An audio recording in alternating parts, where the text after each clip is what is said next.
सुप्रभात। आज मैं शालिनी आपके समक्ष 12वीं कक्षा की शमशेर बहादुर सिंह जी की उषा कविता की व्याख्या समझा रही हूँ। प्रातः नभ था बहुत नीला शंख जैसे, भोर का नभ राख से लिपा हुआ चौका अभी गीला पड़ा है। इस कविता में शमशेर बहादुर सिंह जी ने सूर्योदय होने से पहले और सूर्योदय होने तक के आकाश के पल पल में बदलते हुए प्राकृतिक सौंदर्य का अद्भुत चित्रण किया है।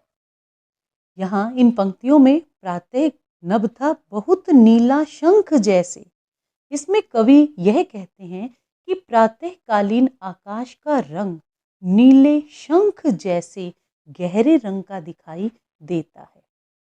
कुछ पल बाद कवि को फिर से प्रकृति में प्राकृतिक जो सौंदर्य है उसमें परिवर्तन होते दिखाई देता है कि भोर का नभ राख से लिपा हुआ चौका।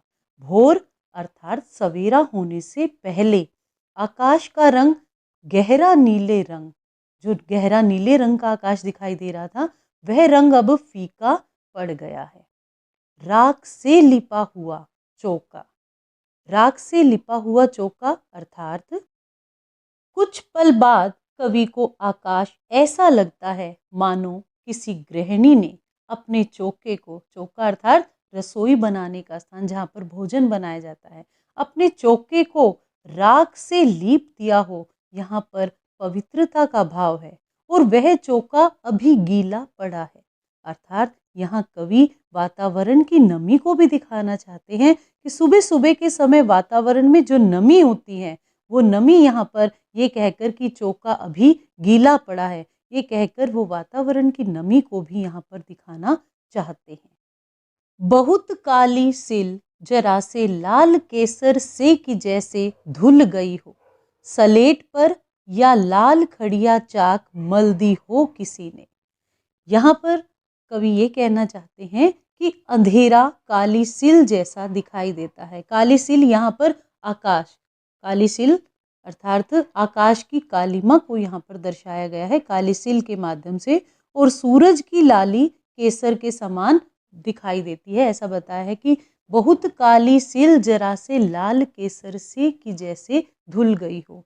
सूर्य उदय होते, जब सूर्य उदय होता है तो वहाँ जहाँ से सूर्य उदय होता है वहाँ पर लालिमा छा जाती है और उस लालिमा को ही यहाँ पर ये बताया गया कि सूर्य की लाली केसर के समान दिखाई देती।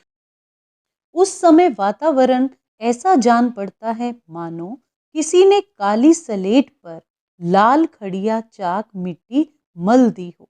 अर्थात कहने का भाव यह है कि अंधेरा काली सलेट के समान दिखाई देता है और सूरज की लाली चाक मिट्टी के समान दिखाई देती है।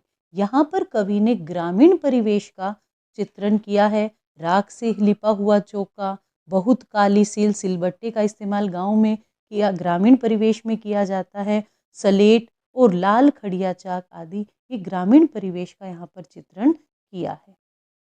इसके बाद आगे देखें, नील जल में या किसी की गौर झिलमिल देह जैसे हिल रही हो और जादू टूटता है, इस उषा का अब सूर्योदय हो रहा है। इस काव्यांश में कवि ये कहते हैं कि भोर के समय जब आकाश में गहरा नीला रंग छा जाता है और सूर्य की लाल लाल आभा आकाश में झिलमिलाने लगती है, जब सूर्य उदय होता है तो लाल लाल आभा जब आकाश के अंदर झिलमिलाने लगती है तो ऐसा लगता है मानो नीले जल में किसी सुंदरी का, गौरवर्णीय सुंदरी का देह या शरीर, उसका चेहरा झिलमिला रहा हो।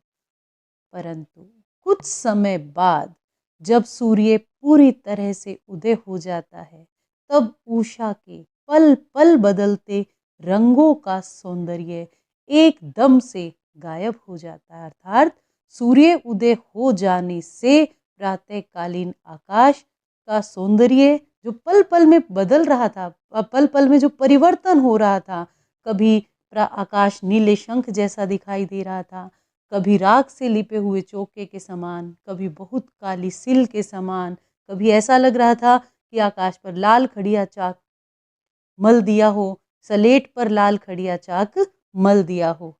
ये सारे जो जादू पल पल में हो रहे थे, वो सारे के सारे समाप्त हो जाते हैं। सूर्य उदय होने के बाद प्रातःकालीन आकाश में जो पल पल में परिवर्तन हो रहा था, वह सब का सब समाप्त हो जाता है।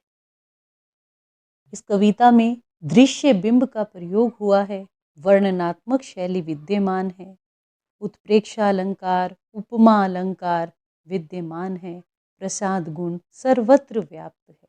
इसी के साथ उषा कविता की व्याख्या समाप्त हुई। धन्यवाद।